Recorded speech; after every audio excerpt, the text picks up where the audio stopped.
Welcome to the Build Your Reiki Business podcast. I'm Christian of Standing Stones Healing, founder of the Reiki Business Collective and creator of the Build Your Reiki Business program, sending blessings and best wishes to your Reiki business.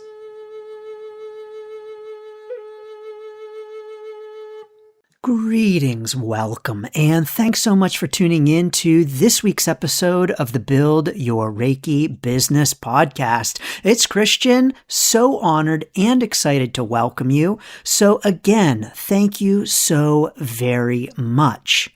In this week's episode, we are talking about Reiki business myths. Yes, indeed, we are busting some common Reiki business myths in this episode.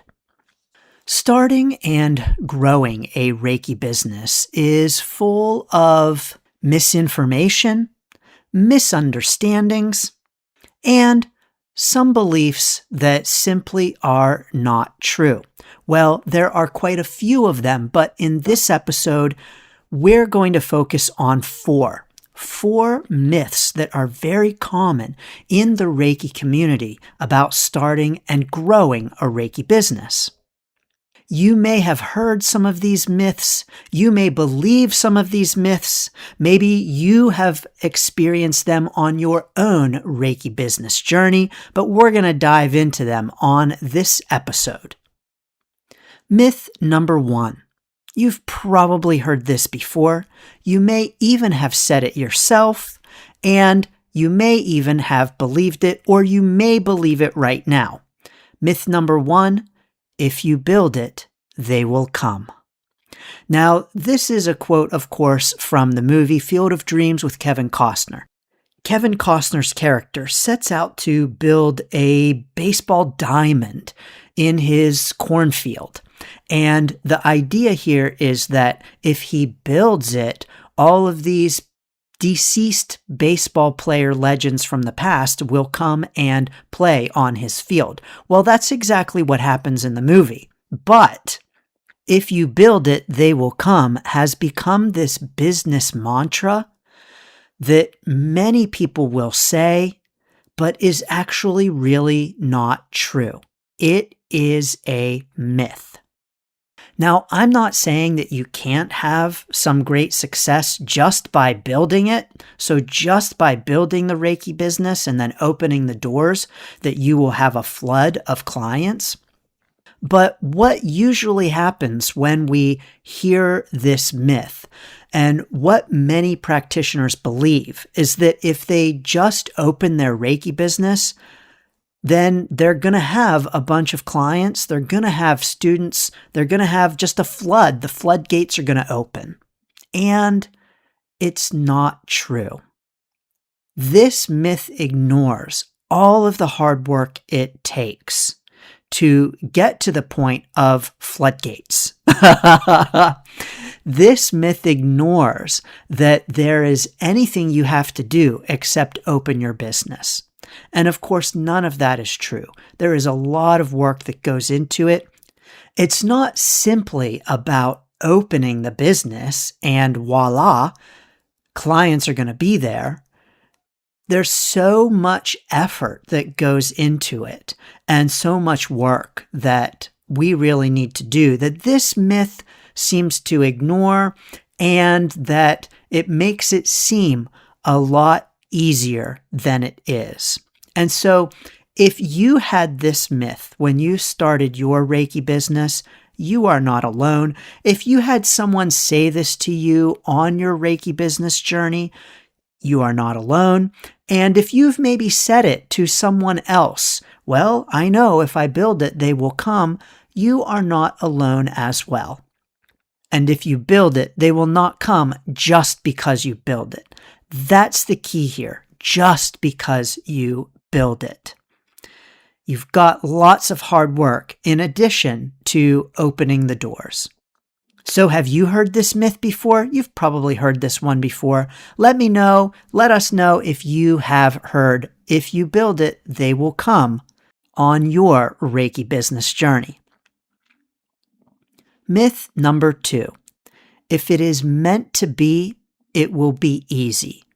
Now, we are into energy. We are into chakras aligned and balanced, and we are into the mindfulness and the meditation and getting into the flow and being in the flow of the energy. We're into that. And so it's really common for us to fall into the trap of thinking that if we are energetically aligned, if our chakras are aligned and balanced, then it's going to be easy. And this is not the case.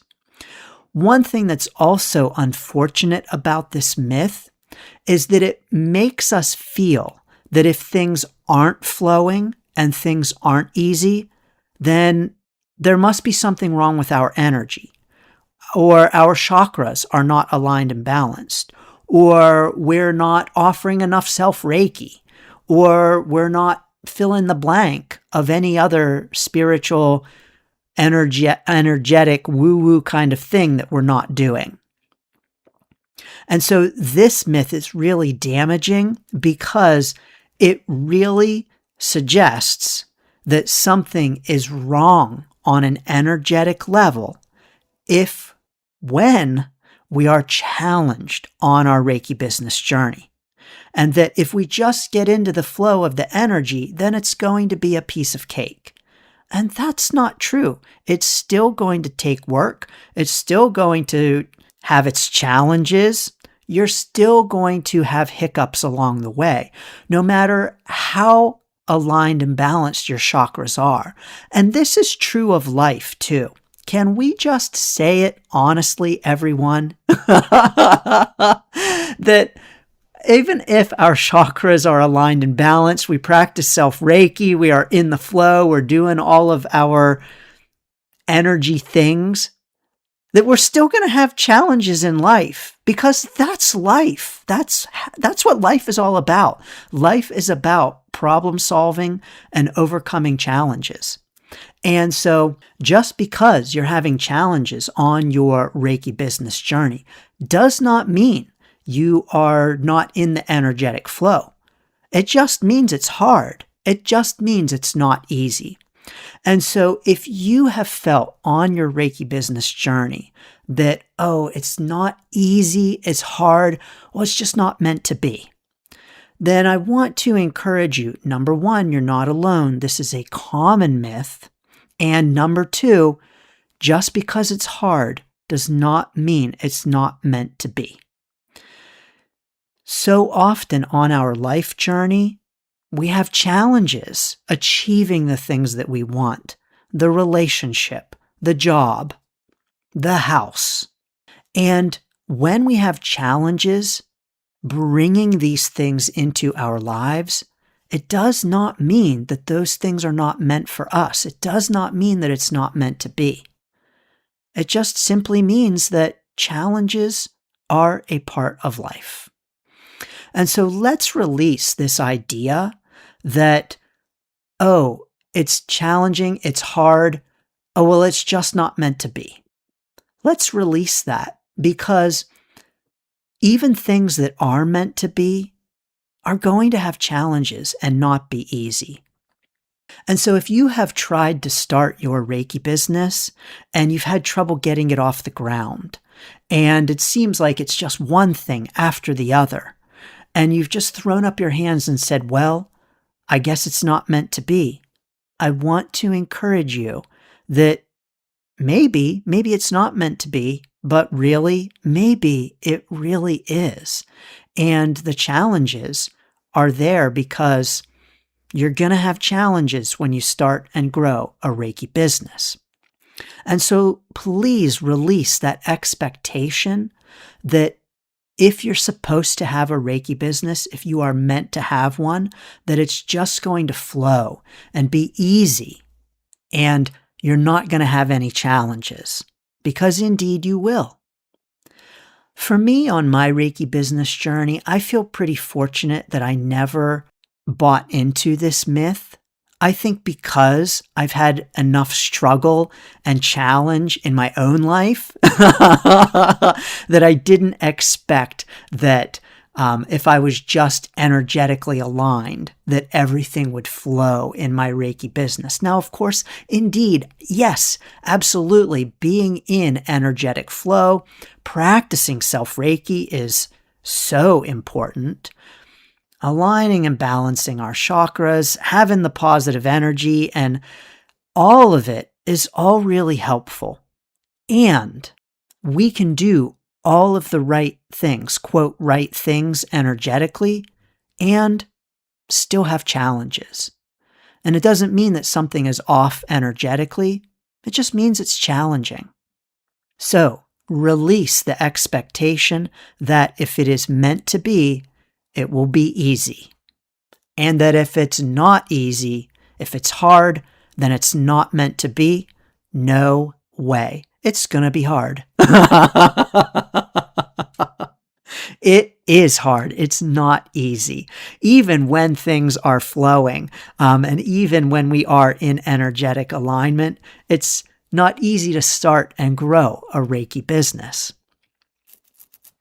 Myth number 3. Have you experienced this myth? The belief that you have to be fully healed before you can work with clients. I see this pop up from time to time, where I'll get questions from clients, from students, or I'll see this question in my Facebook groups. I'll get it in the DMs about how I can't start a Reiki business because I have so much healing to do. Or I can't help others with Reiki because I have to first heal myself. But the truth is, there is no such thing as fully healed. I'm going to say that again. There is no such thing as being fully healed. Period. None of us are fully healed because fully healed does not exist. And that's because we are humans living a human experience. And the minute that you quote unquote fully heal from something else is going to come up that you're going to need healing from. And so the healing is never done. But also healing happens in layers. And we can feel that we have fully healed from something only to find years later even that something comes up that tells us, ooh, I'm not fully healed from that. Or, ooh, another layer to the healing has just revealed itself. And so if we can never be fully healed, then we don't have to be fully healed before we help others with Reiki because we can't. We cannot be fully healed before we work with others. I don't know about you, but I got lots of healing to do. It reveals itself to me every single day. My guess is you can say the same as well. One thing that's also interesting about starting and growing a Reiki business is that it reveals to us things that are ready to be healed and things that are calling to be healed on our own journey. Things like challenges with visibility, talking to strangers, being known as a Reiki practitioner, money, pricing, accepting payments. These are all things that come up in our Reiki business journey that may surprise us with our feelings, our reactions that really demand us. Well, I'll say gently encourage us, sometimes demand us to reflect deeply and do some real work around those issues, maybe boundaries with clients, technology, or any other kind of challenge. And so the Reiki business journey reveals to us things that are calling to be healed, or at least to have another layer of healing revealed. So if you are thinking of starting a Reiki business, but you've been saying to yourself, I can't, I have to heal myself first, I want to encourage you that there is no healing yourself first, because there is no end point to the healing. Healing is a journey and not a destination. Healing is a process and not an end point. And so if we all waited until we were, quote, fully healed to work with clients, to help others with Reiki, to start and grow a Reiki business, to teach Reiki, there would be no Reiki. There would be no practitioners. There would be no Reiki teachers, because we all have mountains of healing to do. So, no, you do not have to be fully healed before working with clients. This is a myth, completely untrue, and not even possible. And for me, on my Reiki business journey, I am really glad that I never believed this on my journey. And it was only when I started getting these questions that it actually surprised me that there was this common belief in the community. Because to me, of course, no way. I got lots of healing to do. You've got lots of healing to do. Let's acknowledge it, honor it, and embrace it as just simply part of the life's journey, and indeed the Reiki business journey as well.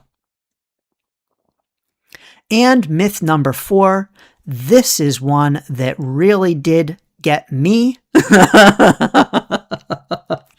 I bought into this myth. Reiki is so amazing, it will be easy to sell. For me, on my Reiki business journey, I had great initial success and lots of demand right away. And so my belief was, well, even before then, from being a Reiki practitioner and knowing how wonderful Reiki is, I believed that, well, of course, everybody knows how wonderful Reiki is, and everyone's just going to want Reiki. And so when I went to expand and grow my Reiki business and expand beyond my initial clientele, I had some challenges, because in my mind, I believed that I wasn't really going to need to market. I wasn't really going to need to talk much about Reiki, because already people knew how wonderful it was. I mean, everyone knows how wonderful Reiki is, right? Turns out, not so much. Turns out there's a lot of discussion to do, a lot of educating, a lot of talking, and a lot of familiarizing people with Reiki. On top of that, even once you encourage people to learn about and understand Reiki, it doesn't mean they're immediately going to want to book a session or take a class. In my mind, I thought, of course, this is a no-brainer. Everyone is going to want Reiki, but no, it's not true. And so we may think Reiki is so amazing. Of course, everyone is going to want it.